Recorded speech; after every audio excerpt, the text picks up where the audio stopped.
Hello, my name is Randy Wostrowski, a director here at the Spectrum Group.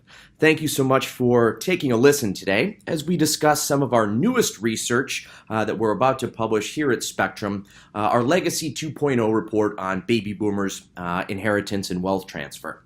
You do see that 2.0 before the baby boomers. We did produce a Legacy 1.0 research report in 2018. This was based on the fact that of all the research that we'd seen over the years and so much interest in the wealth transfer topic right now that we see amongst our clients, we realized that we'd never actually conducted any research with wealthy investors who had already inherited money. And so that's something that after the first time we did it, we found some very interesting things, and some of the findings and takeaways from the insights were really impactful for our clients. And so they kind of asked us to do a follow-up version specifically focused on the baby boomers and taking it a step further, their inheritance and wealth transfer on both sides of the equation. By that I mean, the youngest baby boomers right now are still in their mid to late 50s, with the oldest ones in their early 70s. You still have a lot of those in the baby boomer population who are due to inherit or have just recently inherited money.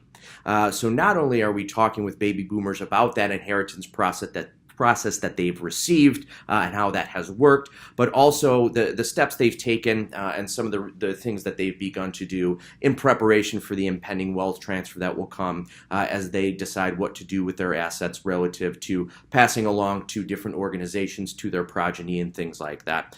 As you see here in the introduction, the study is a survey that we conducted with these baby boomer wealthy investors who inherit at least $500,000. Talking with them again about that process, how it worked, and then we even have some various breakdowns relative to net worth, relative to the amount of the inheritance, and things like that.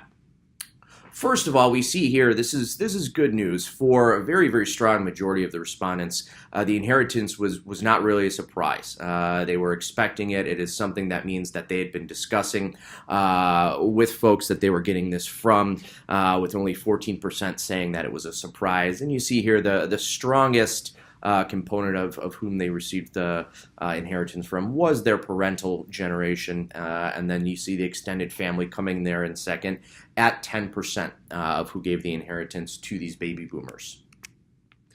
When we look at the amount of the inheritance here, we see a somewhat wide variety of a breakdown. We do have just over half that are in the $500,000 to $1 million inheritance range. And then you can see 30% in the $1 million to $2 million, and then you see 16% $2 million and above as far as the amount of that inheritance. Here we get into some of the demographic breakdown. So we see the level of involvement on a 100-point scale. So from 0 to 100, how involved were you with the estate planning decisions of the grantor who passed along this inheritance to you? And you see there the total at just over 40. But when broken down by age, this is where you see the biggest discrepancies, where those in their mid to late 50s, you see were certainly much more involved than those in the 66 to 72 age bracket. Pardon me. The other one that kind of jumps out a little bit here is the involvement by the actual amount of the inheritance. That those that actually had the higher inheritance value at $1 million or more were a little bit less involved than those in the $500K to $1 million range. And so that's something that maybe speaks to the larger the inheritance, the more planning that's been done in advance, and the less involvement that is needed on those receiving the money, and the more involvement that needs to be done by the grantor. When we look at the types of inheritance or of assets included in the inheritance, this is, as you see on the left, this is certainly not any sort of mutually exclusive chart that we're looking at. You can select multiple options here. So with cash being certainly the biggest amount that you see, but over 2/3 did inherit some securities, and then still almost 50% that inherited liquid assets. And then on the right-hand side is where we do break it down by comparing the liquid assets at over 3/4, 77%, to those that receive their inheritance via an illiquid asset at 23%. Here we're looking at another 0 to 100 scale-based question when we're asking about the process of inheriting the assets and whether or not it was a smooth process or something that was challenging, was not smooth in any way. And this is another positive number here where on the whole, you see we're at over 70 that of the total respondents that say that it was a very smooth inheritance. And you do see a little bit of a discrepancy between those that inherited that $500,000 to $1 million at 73.43 versus just under 66 for those that inherited $1 million or more. Again, that might correlate to that earlier slide, that those that inherited $1 million or more that felt that they were not as involved in the process also feel that it did not go as smooth from an administrative standpoint as those who had a lower level of inheritance.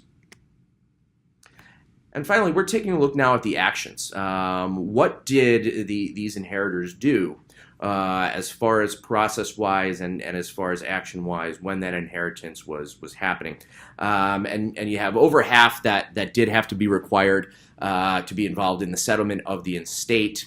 You have almost a third that say that they were involved in the sale of the primary residence of the grantor. So many of these folks, when passing along, again, I think we saw almost a quarter that say a liquid asset. So many times that can be either done via passing the residence directly or via the sale. And then you see at 13% hiring an appraiser, and over a third that said they didn't really have to do anything as far as the specific actions that we outline here. Just a reminder, those were a couple slides directly taken from our one-off in-depth research, the Legacy 2.0, Baby Boomers Inheritance and the Wealth Transfer.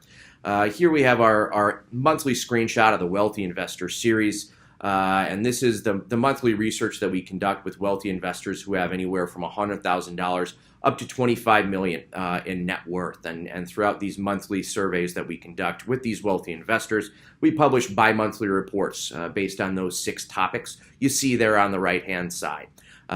These are reports that you'll get in executive summary format, and those clients who do subscribe will also have access to Spectrum's visual analytics for our Wealthy Investor series. Here's just a little bit of a snapshot on both the bottom left and then the middle and the bottom on the right-hand side of kind of what our visual analytics technology looks like. If there's any interest in demoing the technology itself, please do feel free to reach out at your convenience. I'd be happy to send you the information necessary to be able to access a demo of that login, and certainly would welcome the opportunity to speak with you about how this can be a valuable resource for you and for your organization.